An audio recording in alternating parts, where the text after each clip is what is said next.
A 6-year-old boy, living 700 kilometers from Istanbul, had never set foot in the city. His family had never met Armenians. But this child began telling impossible details about the life of a wealthy Armenian man who had died in Istanbul 50 years before he was born. Details that no one knew, until an Australian researcher decided to investigate.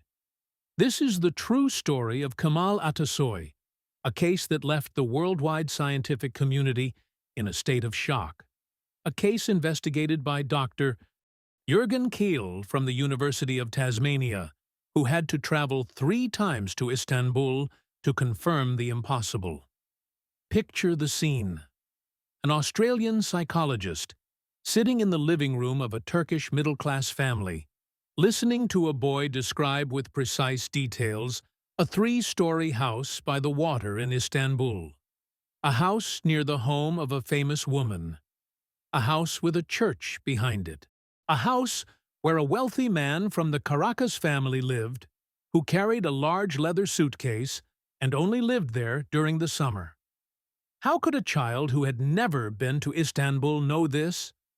How could he know the name of a specific Armenian family? How could he describe a house that really existed, but had been abandoned for decades? Dr. Keil thought the same thing, and that's why he decided to do something that would forever change our understanding of reincarnation. He went to Istanbul to investigate every detail the boy had told. What he discovered will shake everything you think about life and death. Because when science meets the impossible, sometimes the impossible wins. Are you ready for a journey that will take you from the mountains of Turkey to the historic streets of Istanbul? A journey in search of the truth about one of the most well-documented reincarnation cases in history? Then take a deep breath, because this story will affect you in ways you never imagined. Kemal Atasoy was an ordinary child, living with his parents in a Turkish town, far from any major urban center. His parents were Alevi Muslims, a group that, yes, believes in reincarnation. But even so, they didn't pay much attention to the strange stories their son had been telling since he was 2 years old. And what stories? Kemal said that before being born, he had been a wealthy man who lived in Istanbul. Not just any man, an Armenian Christian from the Karakas family. He described a life of luxury, an imposing 3-story house built literally over the water, where boats and dinghies docked in front of the property. But the details became even more specific and more impossible. Kemal said this house was next to the residence of a very famous woman named Ayşegül, a personality known throughout Turkey who had left the country due to problems with justice. He told that behind his house there was a church, and that his wife and children had Greek names. The most intriguing was when Kemal spoke about work. He said the Karakas family had a business with leather goods, and that he himself always carried a large brown leather suitcase, a detail that no one would find important, until they discovered its relevance. Another detail that caught attention: Kemal insisted he only lived in that house during part of the year, during the summer months specifically. The rest of the time, he lived elsewhere. His parents listened to all this with a mixture of amusement and perplexity. He was a very smart child, yes, but how could he invent such specific details about a city he had never visited? About an Armenian community that no longer existed in Istanbul? About people who would have lived decades before he was born? Kemal's family was simple, hardworking. They had never lived with Armenians. The father had been to Istanbul only twice, on quick business trips. The mother and Kemal had never set foot in the city. Where did this information come from? It was then that fate put a man in the family's path who would change everything.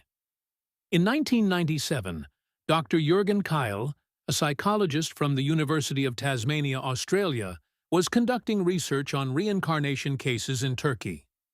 He was a rigorous scientist, skeptical by nature, specialized in experimental psychology. He had heard about the boy who claimed to have lived in Istanbul as a wealthy Armenian. When Dr. Keil sat in the modest living room of the Atasoy family, accompanied by his interpreter, he didn't expect to find anything more than an elaborate childhood fantasy.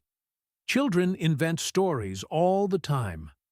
But as Kemal spoke, something in the boy's confident tone, in the richness of details, in the consistency of information, began to bother the researcher. Kemal didn't hesitate. He didn't change details. He didn't seem to be making things up on the spot. He knew about things. He spoke about Istanbul like someone who had really lived there. He described routes, locations, architectural features, as if he were reliving real memories. Dr. Keil took meticulous notes. 3-story house, by the water, next to Aysegül's house, church behind the property, Karakas family, leather business, brown leather suitcase, wife of Greek origin, residence only in summer, death in 1940 or 1941. When he left the Atasoy house, Dr. Keil had a decision to make. He could simply file the case as another childhood fantasy and move on. Or he could do something few researchers have the courage to do: scientifically test the child's claims. He chose science. The first trip to Istanbul would be like looking for a needle in a haystack. Istanbul is an immense city with millions of inhabitants. How to find evidence of an Armenian man who supposedly had died more than 50 years before? And if he found the house described by Kemal, would that prove anything? But Dr. Keil had an advantage. Kemal had mentioned the famous woman, Aysegül. If he could locate her house, perhaps he would find clues about the neighboring property. And then began one of the most fascinating investigations in the history of reincarnation studies. Can you imagine what Dr. Keil found in Istanbul? Get ready, because reality surpasses fiction. Istanbul is a city that seems to have come out of a fairy tale. It mixes Europe and Asia, tradition and modernity, millennial history, and contemporary life. When Dr. Keil arrived there looking for Aysegül's house, he knew he was looking for a needle in a haystack. But sometimes science is surprised by the impossible. After investigations and questions, Dr. Keil actually found the residence of the famous Aysegül. And there, exactly as Kemal had described, was a 3-story house next door. A house that seemed abandoned for years, but corresponded perfectly to the boy's description. The property was literally by the water. In front, there was a small pier where boats and dinghies could dock. And behind the house, a church, exactly as Kemal had said. Dr. Keil felt a chill. How could a child who had never been to Istanbul describe with such precision a specific house in a city of millions of inhabitants? But finding the house was just the beginning. Now he needed to discover who had lived there. And that would be the hardest part of the investigation. Dr. Keil started asking questions in the neighborhood. No one remembered Armenians living in the region. Istanbul's Armenian population had decreased drastically over the decades, and the few who remained lived in other parts of the city. He sought the local Armenian church authorities. They assured that they knew of no compatriot who had lived in that house. Church records could help, but a fire had destroyed part of the historical archives. Dr. Keil was beginning to think he had reached a dead end.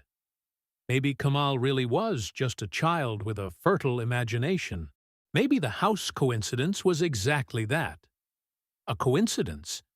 But then he met an elderly man from the neighborhood. An old man who had lived in the region his whole life. And this man told something that made Dr. Keil's heart race.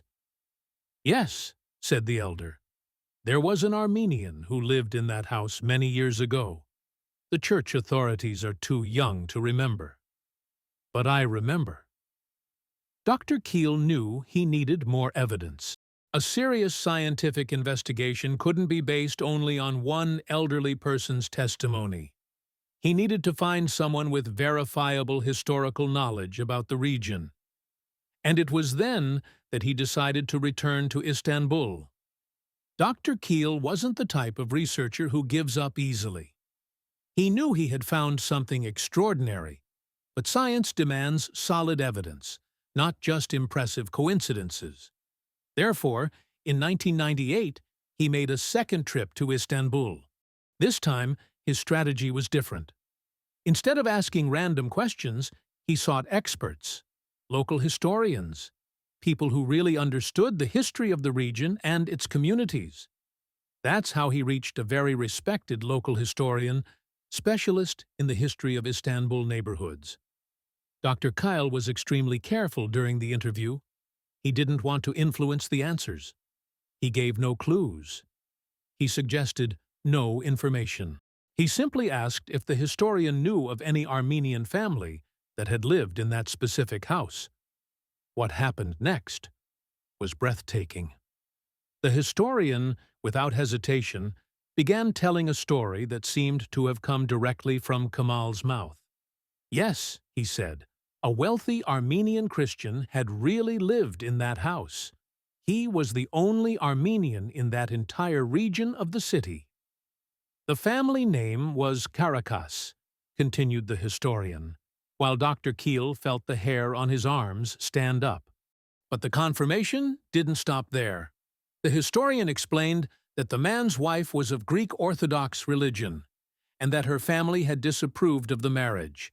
The couple had 3 children, although the historian didn't know their names, and then came the details that left Dr. Keil speechless. The Karakas family had a leather goods business in another part of Istanbul, said the historian. The man always carried a large leather suitcase, and he only stayed in that house during the summer months. Dr. Keil could hardly believe what he was hearing. Every detail that Kemal had provided was being confirmed by an independent and reliable source. He died in 1940 or 1941, concluded the historian. Exactly the period Kemal had mentioned. But there was still a mystery to solve. Kemal had said the man had a specific name, a name that, according to him, meant good man in Armenian. Dr. Keil decided to investigate this too, and he discovered that the boy was right again. The name Kemal had given was really an Armenian term that meant exactly good man. How was this possible? With each confirmation, the Kemal Atasoy case became more extraordinary and more difficult to explain by conventional means. Dr. Keil was facing something that challenged all logical explanations. Let's recap the confirmed facts. A 3-story house by the water, next to Aysegul's house, with a church behind, where the Karakas family lived, who worked with leather goods. The man carried a leather suitcase, only lived in the house during summer. The wife was of Greek origin, died in 1940-1941. The name meant good man in Armenian. How could a child from a simple family, who had never been to Istanbul, never lived with Armenians, know so many specific details about a man who had died 50 years before he was born? Dr. Keil tried to think of all possible explanations. Coincidence? Impossible. Too many specific details.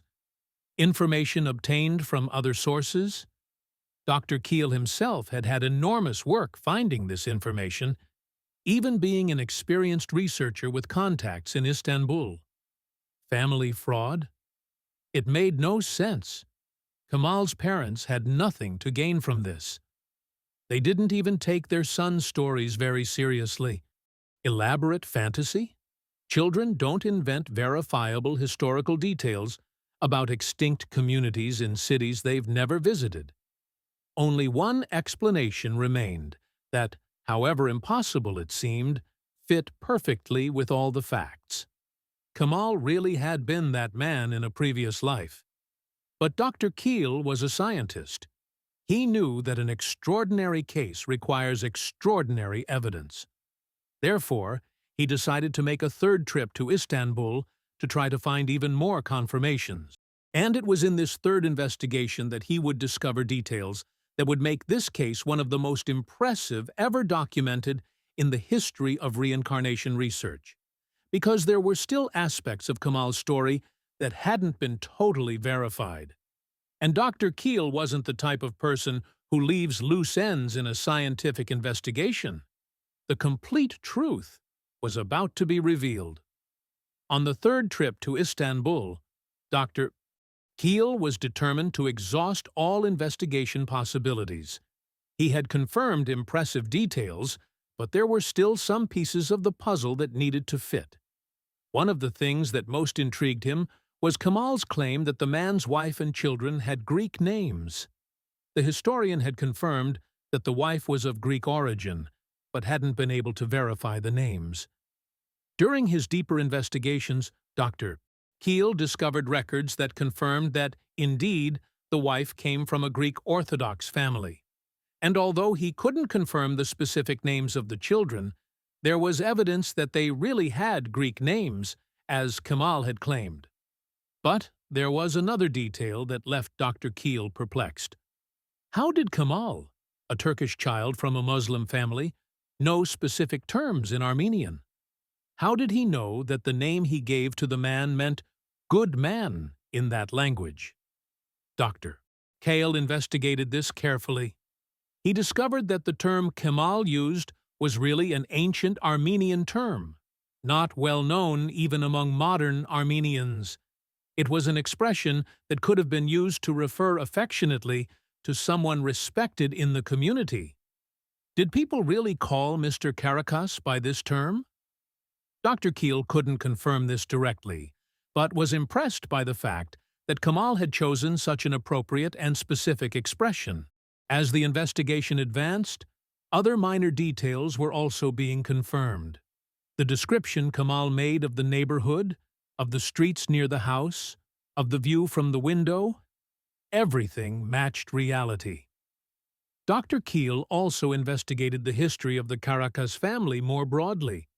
He discovered that there really was a family with that name that worked with leather in Istanbul, and that they had connections with that specific region of the city. What most impressed Dr. Keil was the naturalness with which Kemal spoke about all this. It wasn't like a child repeating information he had memorized. It was like someone sharing personal memories, lived experiences.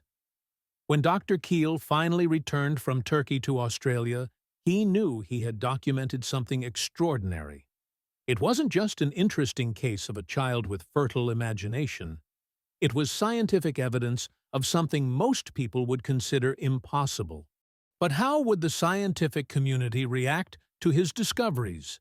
When Dr. Jürgen Keil presented his discoveries about the Kemal Atasoy case to the international scientific community, the reaction was a mixture of fascination and healthy skepticism. After all, the implications of what he had documented were too profound to be easily accepted. The case was published in specialized scientific journals and presented at academic conferences. Dr. Keil's rigorous methodology was praised by fellow researchers. He had done exactly what a good scientist should do: test claims objectively and independently. Dr. Ian Stevenson from the University of Virginia, who had been researching reincarnation cases for decades, considered Dr. Keil's work exemplary. This was exactly the type of scientific investigation the field needed: rigorous, detailed, and verifiable. Other researchers began studying the case, looking for alternative explanations. Could there be some way Kemal had obtained this information through normal means? Could there be hidden family connections? Could there be books, movies, or other sources that could have provided the details? All these possibilities were investigated. Kemal's family was interviewed exhaustively. Their activities, relationships, access to information, Everything was analyzed, and no normal source was found that could explain the child's knowledge. The 700-kilometer distance between Kemal's house and Istanbul was also a crucial factor. It wasn't as if he lived in the city and could have heard local stories. He was geographically isolated from any source of information about the Karakas family. Skeptics pointed out that some information could be inaccurate or exaggerated. But even being conservative in analysis, the amount of correct details was statistically impossible to explain by coincidence. The Kemal Atasoy case became one of the most cited case studies in scientific literature on reincarnation. Not because it proved that reincarnation exists, but because it demonstrated that there are phenomena in human experience that we still don't completely understand. For Dr. Keil, the case represented a change in his own perspective as a scientist. He had started the investigation as a healthy skeptic, and ended up recognizing that he had found something that challenged conventional explanations. I can't say with certainty that Kemal is the reincarnation of an Armenian man, Dr. Keil used to explain. But I can say that I documented something I can't explain through conventional scientific means. And this scientific honesty is exactly what makes this case so powerful. The Kemal Atasoy case doesn't exist in a vacuum. It's part of an impressive collection of more than 1,500 similar cases documented by researchers around the world. And when we look at the general pattern, we find fascinating characteristics that repeat. First, age. Kemal started talking about his previous life at 2 years old, which is typical in these cases. Most children who report past life memories do so between 2 and 5 years old, when they're learning to speak but haven't yet been totally programmed by social expectations. Second, distance. Although 700 kilometers is impressive, it's not uncommon to find cases where the previous personality lived far from the current child. This eliminates the possibility of information obtained casually in the neighborhood. Third, specificity. Kemal didn't simply say, "I lived in a beautiful house." He provided architectural, geographical, family, and professional details that could be verified independently. Fourth, consistency. For years, Kemal maintained the same version of the facts. He didn't change details, didn't elaborate fantastically. His memories seemed fixed, like real memories. Fifth, lack of motivation. Kemal's family had nothing to gain financially or socially from these claims. On the contrary, some people in the community found the stories strange or disturbing. But what makes the Kemal case especially impressive is the quality of investigation. Many reincarnation cases suffer from poor documentation or inadequate investigation. Dr. Keil's work was exemplary, methodical, independent, and verifiable. Some critics argue that even well-documented cases like this may have normal explanations we haven't discovered yet. Perhaps there's some psychological or neurological phenomenon we still don't understand. Perhaps there are forms of information transmission that science hasn't yet identified. These are valid objections. Science advances by constantly questioning and testing its conclusions.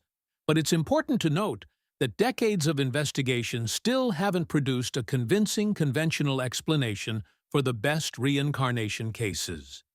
Other researchers found cases similar to Kemal's in different cultures around the world. In India, Sri Lanka, Lebanon, Thailand, the United States, the pattern repeats with surprising consistency. This suggests we're dealing with a real phenomenon, not just cultural folklore or childhood fantasy. The story of Kemal Atasoy forces us to confront one of the most fundamental questions of human existence. What happens to our consciousness when we die? Do we simply cease to exist? Or is there something in us that continues? Dr. Keil's meticulous work provides us with scientific evidence that, at least in some cases, consciousness may survive physical death and return in a new form. It's not definitive proof.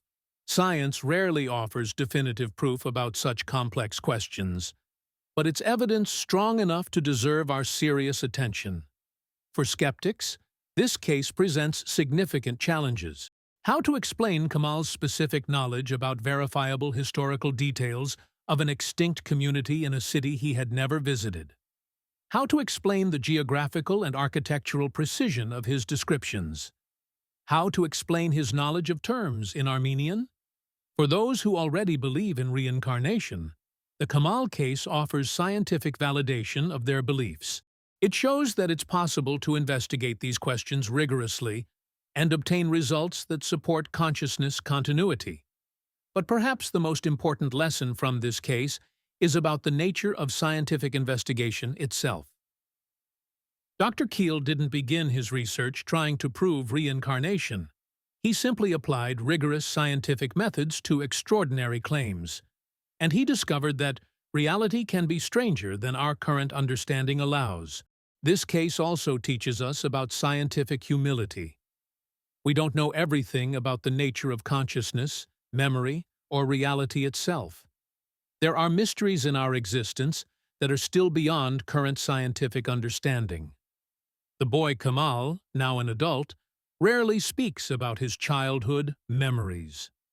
As happens in most of these cases, the apparent memories of the previous life disappeared when he grew up. He lives a normal life, probably without thinking much about the scientific impact of his childhood declarations. But for those of us who study his case, Kemal Atasoy represents something profound, evidence that our understanding of life and death may be incomplete, evidence that human consciousness may be more resilient and enduring than we imagine. Perhaps we don't have all the answers about reincarnation. Perhaps we never will.